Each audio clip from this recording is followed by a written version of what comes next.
Morning everyone, and welcome to this on-demand webinar by North of Tyne Combined Authority to launch the expression of interest for 5G innovation acceleration proposals. My name is Janet Ross and I'm the Programme Lead for the 5G Future Connectivity Programme within NTCA. Over the next 45 minutes, I'll give you a brief introduction to NTCA and to the 5G and Future Connectivity Programme. We've been working with Connected Places Catapult over the last 10 months, and I'll share some of the work that they've undertaken on our behalf to help us better understand the key opportunities across the region and where with some investment could support a step change in innovation acceleration. We'll take you through the lots and provide some additional context and explain what we're hoping to get from each of those lots. And then finally, we'll outline the EOI process and next steps. Brief introduction to NTCA. So NTCA was formed in November 2018 through a devolution deal agreed with Treasury, and it's the devolved body that represents Newcastle, North Tyneside and Northumberland. Devolution gives us the opportunity to make decisions at a local level and to target investment where we know we need it most. We're using the powers and the resources from our devolution deal to drive jobs, inclusion, new homes and a positive economic change in our region. We want to make the strong connection between economic growth and providing people with the right skills, the right education, and the confidence to benefit from the opportunities that will follow. Our 7 cabinet-led portfolio areas are jobs, growth and innovation, clean energy and connectivity, education, inclusion and skills, social economy and communities, housing, land and development, culture, creative and rural, and investment and resources. These portfolio areas are underpinned by 3 themes: net zero transition, which is to ensure that our overall programme supports carbon reduction, clean growth and new generation of jobs; inclusive economy, which is ensuring our work is underpinned by our people and our communities; and innovation in recovery, which is ensuring that our businesses, people and places not only adapt but are able to thrive in a post-pandemic world. The benefits we're hoping to deliver as part of our devolved status at a regional level include adding 1.1 billion of GVA to the economy, delivering 10,000 new jobs, 10,000 new homes, and leveraging 2.1 billion in private sector investment, and finally providing 37,000 learning opportunities each year. To support NTCA's devolution ambitions, North of Tyne Digital Programme was created, which sits under the Clean Energy and Connectivity portfolio, and it's funded with £29 million worth of NTCA investment and a further £10 million from skills and talent budgets. £10 million is there to support the Digital Growth and Innovation Programme, which is around kickstarting digital innovation, breaking down the barriers for startups by investing in the region's startup and scale-up ecosystems, boosting the availability of skilled digital resources in the region to support the digital talent pipeline, and raise the aspirations and skills levels across the workforce with clearer pathways into the job opportunities in digital for all of our residents. £12 million came from the government's LFFN programme, which is Local Full Fibre Networks. This is part of a DCMS funded programme and enabled the delivery of full fibre to public buildings across Northumberland County Council. This accelerated the delivery of full fibre to those areas of the county that would otherwise be left behind or significantly delayed for the provision of full fibre because the commercial case for investment in those areas just doesn't stack up. £10 million over 3 years to support adult education, skills boot camps, apprenticeship hubs and skills for growth. And then finally £7 million being allocated to the 5G and Future Connectivity Programme, where we want to address the levels of disparity across the region in suitable connectivity and level up the connectedness of the region in terms of our full fibre and 5G footprint to help unlock the region's innovation potential and secure the economic and social returns promised by comprehensive 5G and full fibre network capability. This combined programme of targeted investment seeks to grow the region's digital economy with tech business growth, more startups, more investment in the region, all resulting in new jobs being created and also ensuring that we have the right people with the right skills to feed the workforce pipeline. For the purposes of this EOI, we're focusing on the £7 million 5G and Future Connectivity Programme, and this programme is made up of 5 work streams. We want to grow the network across the region. We want to make sure that we have a fit for purpose network with the right underlying infrastructure in place. We want to identify sectors where we can lead the way in the application of use cases which are underpinned by 5G or emerging technologies. We want to support businesses across the region to grow and innovate by providing the right connections and the right skills. And then finally, we want to make sure that we stay ahead of or abreast of the technology curve and ensure that any investment in the region's digital footprint is sustainable and fit for the future. So the underlying purpose of this programme is to address the fact that digital infrastructure is now widely considered the fourth utility. The demand for robust digital infrastructure will only continue to grow as businesses, homes and all types of economic infrastructure become smarter and more connected. COVID-19 massively accelerated these trends and reinforced the fact that the provision of fast, reliable digital infrastructure is essential to enabling remote working, connecting people with people, and connecting people with places, connecting people to services. In NTCA, we want to get the foundations right and to accelerate the pace of digital infrastructure to achieve as close to 100% coverage for our businesses and communities across the region. In order to do this, we're working more closely with the commercial network providers to understand the challenges which affect delivery so we can help influence those delivery decisions or indeed remove potential blockages or barriers when they arise, making us as easy to do business with as possible and therefore cheaper for the commercial operators, which will help them to go further faster. We also recognise that commercial operators are reluctant to deliver to communities where the commercial return on investment just doesn't stack up, and that predominantly affects our rural communities, hence where government programmes like LFFN or Project Gigabit come into play, which are focused on those more rural areas of the region or of the UK. So we're building both capacity and capability within our organisation and beyond so that we're best placed to support those programmes as they arise. So our starting point in this programme is to get a better view of the connectivity profile of the region so that we better understand the areas which need more support or intervention. We're working closely with various stakeholders to get a full view of the connectivity footprint using a layered approach of what we have right now, where the communication providers are going as part of their own commercial rollout plans, and what's going to be covered by government-led schemes like Project Gigabit. And using this layered approach, we should be able to see more easily where the gaps are.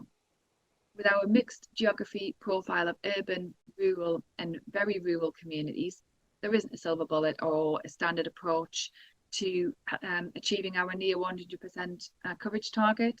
We're looking at lots of different intervention or barrier busting activities to help reduce as possible those areas which aren't going to be connected or supported in the short to medium term. Our plans include working with service providers to support connectivity through the most appropriate route. That could be through in-premise fixed fibre, 4G, 5G mobile infrastructure, or indeed via fixed wireless access or satellite solutions. There's lots of different options to consider and we're open to considering all of them. Indeed, one of the barrier busting activities currently in flight is the Digital Connectivity Infrastructure Accelerator project, where we're one of 8 national trial areas to receive a share of £4 million DCIA funding pot, seeks to accelerate the rollout of 4G, 5G infrastructure by making public assets more visible to mobile network operators, or MNOs, so that they can more easily consider them as part of their rollout plans. Alongside making assets more visible, we're also introducing standard templates for commercial agreements and making the processes for approval as streamlined as possible. This will significantly modernise the way MNOs and local authorities work together to have a greater opportunity to accelerate deployment and boost the vital 4G and 5G connectivity across the region, enabling our northeast communities to flourish. What's the point of having or trying to deliver world-class digital infrastructure? What is it? Why? What matters most is not the connectivity itself. It's more important to consider and to understand how those digital technologies are adopted and impact the businesses and the communities that they serve. Consider the infrastructure as the train set or the train line, and now we need some trains and some passengers to run over it. Whilst the region has challenges in serving some connectivity needs, there are significant areas of our region that are hyper-connected and where connectivity has a significant potential to unlock innovation and growth. So, building on the infrastructure layer, we want to identify sectors where we can lead the way in the application of technology using industries which are important to North of Tyne and the wider Northeast. And this is where we've engaged Connected Places Catapult to help us in this task to help develop an evidence base for investment and kickstart our programme of innovation acceleration. So bringing this all together, we want to create incentives for faster market investment in infrastructure and connectivity, including improvement in internet connectivity in our more rural areas. And then recognising the fact that the technology layer is purely the enabler, we want to support industry-led innovation to quicken the pace of 5G and emerging technology innovation to make that connectivity matter and help create a region of innovators who can support the transformation of our cities and our towns to make that positive impact on the businesses, residents and visitors to our region. Our ambition is to create a regional innovation exchange accelerator programme fed by regional insight from key stakeholders across the region from a variety of sectors, including industry, partners, social sector, hospitality, voluntary, public and health, for example, but not exclusively. We want to understand the key challenges and opportunities that are potentially holding these sectors back or these specific businesses back, or simply where there are opportunities to do things differently. We want to explore those opportunities to solve those challenges and help support the solutions through that developmental life cycle to potential route to market and commercialisation. Acting as the incubator for the creation and potential adoption of new ideas, we want to actively address the barriers to tech innovation, to digital infrastructure deployment and to digital adoption so that collectively we can tackle complex region-wide problems. Connected Places Catapult, as I said earlier, we've been working with them for 10 months now and they've supported us in kick-starting that regional engagement and identifying opportunities for innovation across some of our key sectors. The team within CPC conducted multiple in-person interviews and user research, held multiple workshops and engaged with stakeholders at regional events. This research, combined with insight and expertise from within CPC itself, resulted in 4 key themed areas and a list of potential opportunities which could be addressed through a more coherent innovation strategy. The themed areas include connected rural transport, which is about reducing our reliance on the use of personal cars and addressing some of the barriers to greater use of public transport options. Connected healthcare, which is around helping people to live independently for longer at home and improving their connectivity to the local community. Connected freight logistics, which is supporting the transition to net zero and embedding a more efficiency in the movement of goods across the system. And then connected energy systems, improving efficiency and decarbonisation of energy solutions.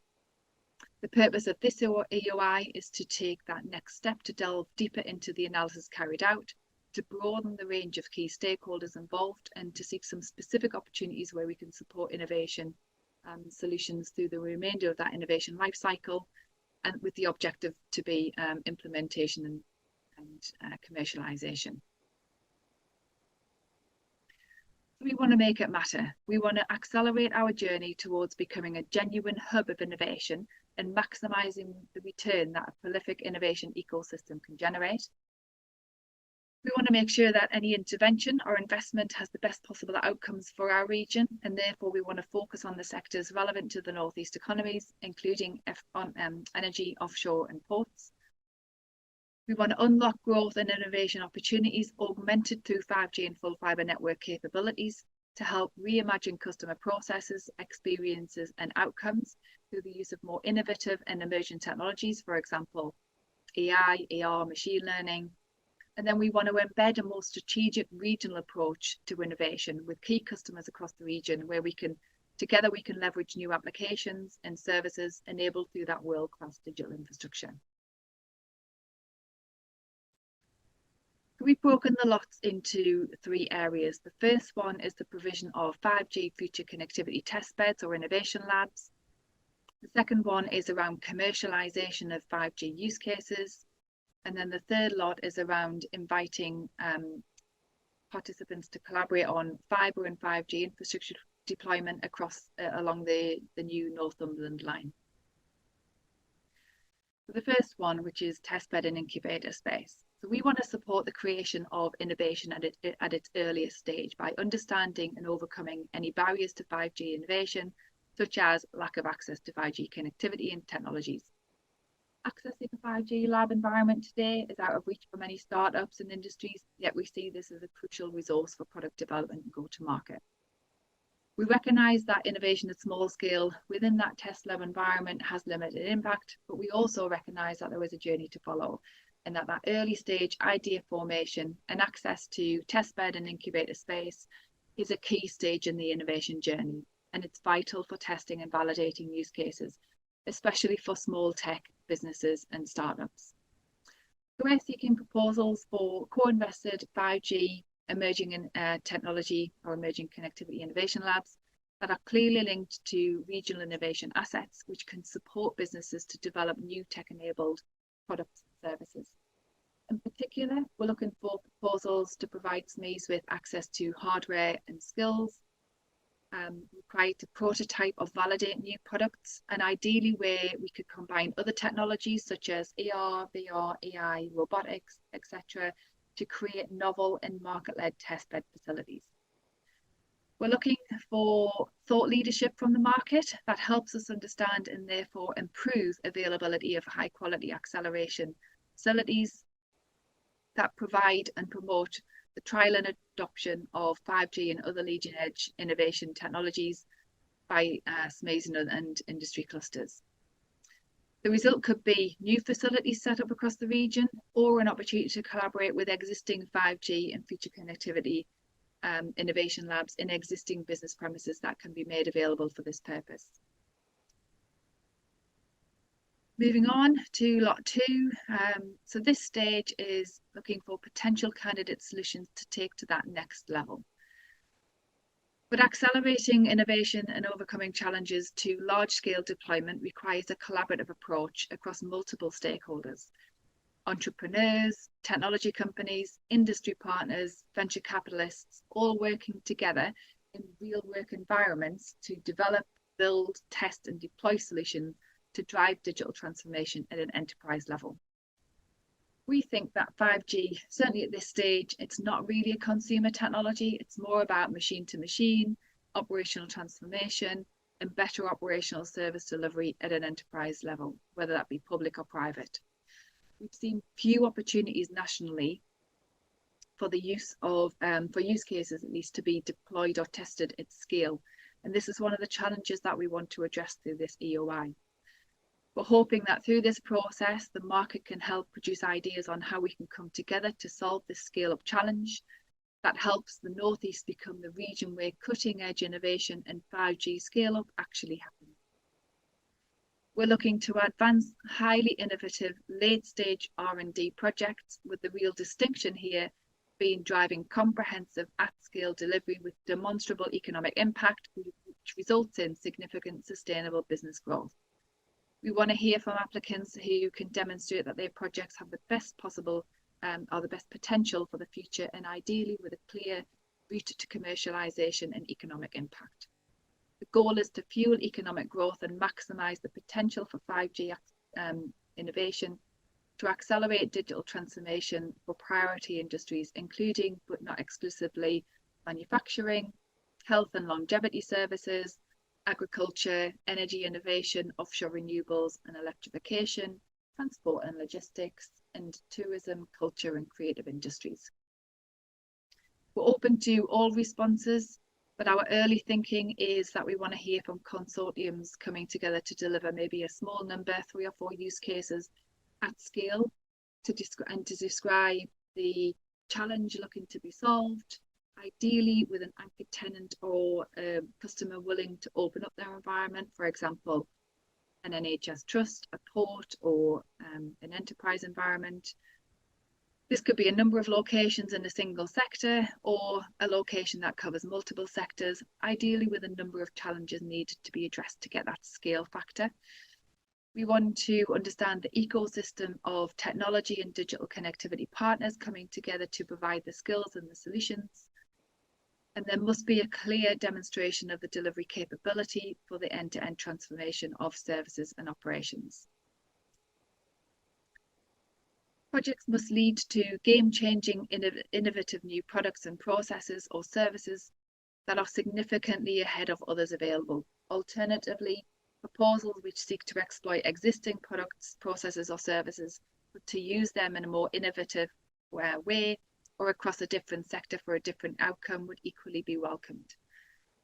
Whilst we don't want to be too prescriptive over projects submitted as part of this lot, to be realistic about addressing the scale-up challenge, we're likely to be considering projects that have reached a certain technology readiness level, for example, TRL 7 to 9, in order that they are ready for that kind of scale-up opportunity.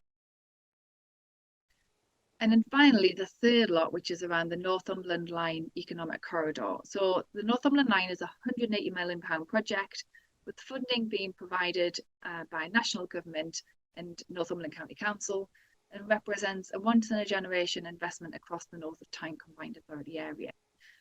It's the reopening of a passenger rail line which will link up communities across the North of Tyne from Ashington in the north to Newcastle in the south.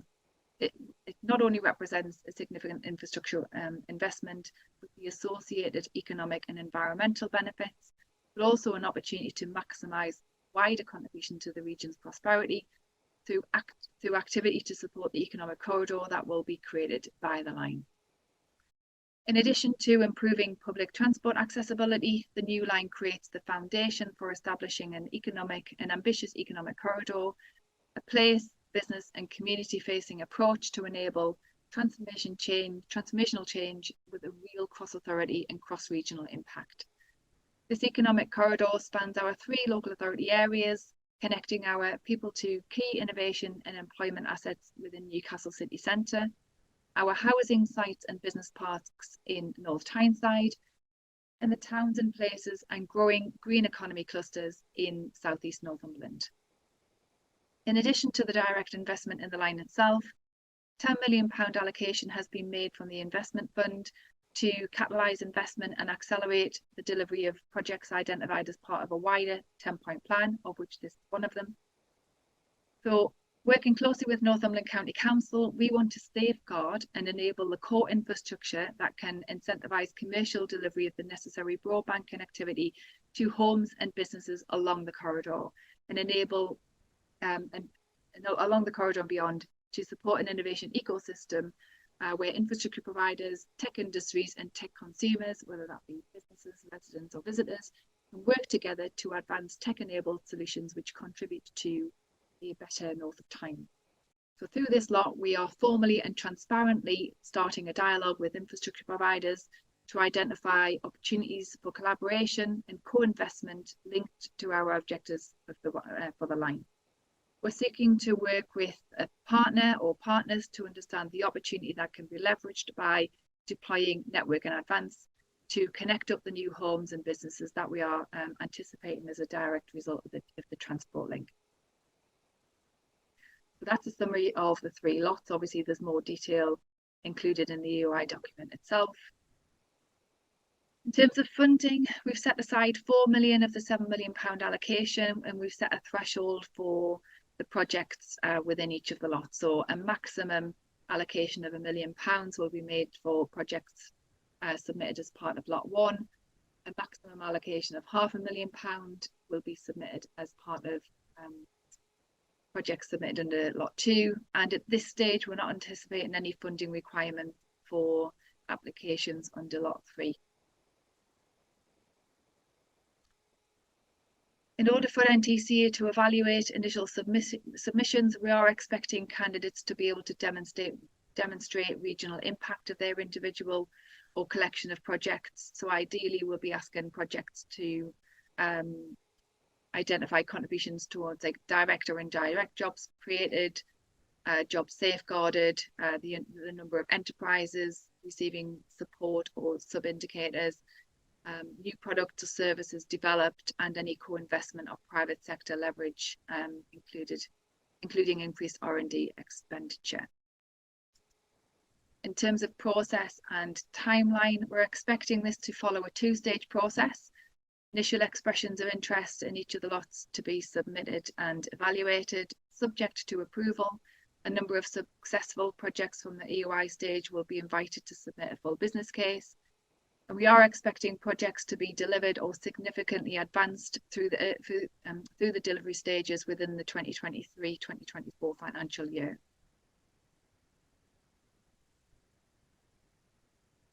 In terms of next steps, we are asking you to review the content of the EOI and provide some feedback. We'll also issue a survey questionnaire with the EOI document to canvass some early feedback in order to ensure that requirements are fully understood.